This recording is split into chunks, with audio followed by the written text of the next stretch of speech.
Assalamualaikum waalaikumsalam warahmatullahi wabarakatuh. Hamdan wa syukran lillah, usolli wa usallimu ala rasulillah. Alhamdulillah, saya bisa bertemu lagi. Kemudian kita bisa berjumpa dalam kajian BST, bertafakur sebelum takjil. Kemarin alhamdulillah saya membahas tentang kewajiban kita untuk menuntut ilmu berdasarkan hadis Rasulullah SAW yang telah saya sampaikan. Nah, sekarang kita akan melangkah ke derajat orang yang mempunyai ilmu. Kemarin kita membahas tentang menuntut ilmu, wajibnya itu sampai dikisahkan secara singkat siapa Syekh Ibnu Hajar, sampai dia menuntut ilmu terus menerus sampai 40 tahun. Nah, kita walaupun gak mondok, datangilah dan dengarkanlah fatwa apa yang disampaikan oleh guru kita. Kemudian Allah memberikan telinga, maka di halakoh di tempat-tempat yang ada kajian atau kita mendengarkan ayat-ayat Allah Subhanahu wa taala, baik secara dibacakan ayatnya, baik secara dibacakan terjemahnya, baik dijelaskan secara netral, maka pasangkanlah apa yang telah diberi oleh Allah Subhanahu wa taala, kenikmatan badan jasmani rohani kita.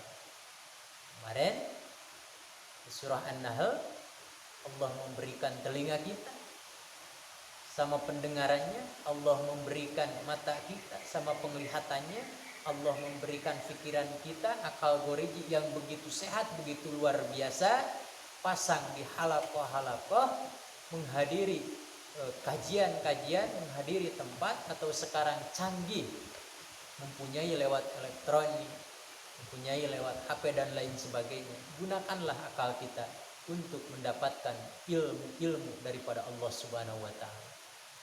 Nah, bagaimana derajat orang yang telah diberi ilmu, derajat orang yang mempunyai ilmu? Kita renungkan ayat Allah Subhanahu wa taala surah Al-Mujadalah ayat 11. Bismillahirrahmanirrahim. Yarfa'illahu alladhina amanu minkum walladhina utul ilma darajat. Allah akan mengangkat harkat martabatnya seseorang dari sebagian orang yang beriman, kemudian orang yang diberikan ilmu oleh Allah Subhanahu wa taala. Alangkah mulianya orang yang diberikan ilmu oleh Allah Subhanahu wa taala. Bahkan di surah Az-Zumar, qul hal yastawil ladzina ya'lamuna wa la ya'lamun. Apakah akan sama orang yang mempunyai ilmu dan orang yang tidak mempunyai ilmu? Ya, tidak akan sama. Jelas tidak akan sama. Bahkan kita, tahap kita, pangkat kita sama orang yang beriman, sama orang yang mempunyai iman. Tapi perbedaan di sisi Allah Subhanahu wa taala daripada sebagian orang yang beriman itu, orang yang beriman tapi dia tidak mempunyai ilmu agama. Ada juga sebagian orang yang beriman tapi dia mempunyai ilmu agama. Nah, itulah dari sebagian orang yang beriman yang diangkat oleh Allah Subhanahu wa taala lebih mulia di pandangan Allah Subhanahu wa taala. Oleh karena itu, coba kita lihat dalam hadis Rasulullah sallallahu alaihi wasallam, di antaranya ketika Rasulullah mau berangkat ke masjid, kemudian Rasul berhenti di tengah perjalanan menuju masjid, bahkan sudah sampai ke pintu masjid, Rasul berhenti. Ada apa gerangan? Di situ ada setan.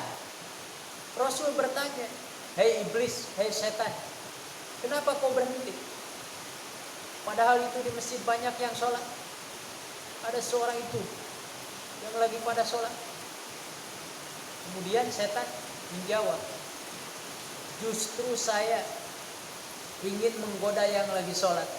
Itu pekerjaan saya. Tapi apa gerangan yang membuat kau tidak jadi menggoda itu orang yang sholat?" secara lantang, secara jelas, secara netral setan menjawab, karena ada yang sedang tidur. Apa hubungannya? Tidak jadi menggoda orang yang lagi sholat dan orang yang sedang tidur.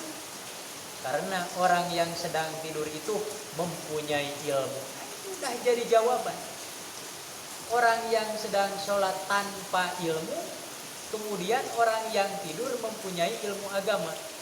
Sungguh mulianya di sisi Allah Subhanahu wa Ta'ala. Oleh karena itu, untuk kita sebagai insan, sebagai mukmin, di momen Ramadan ini kita tingkatkan keimanan kita, pertebal keyakinan kita, kemudian perkokoh keilmuan kita.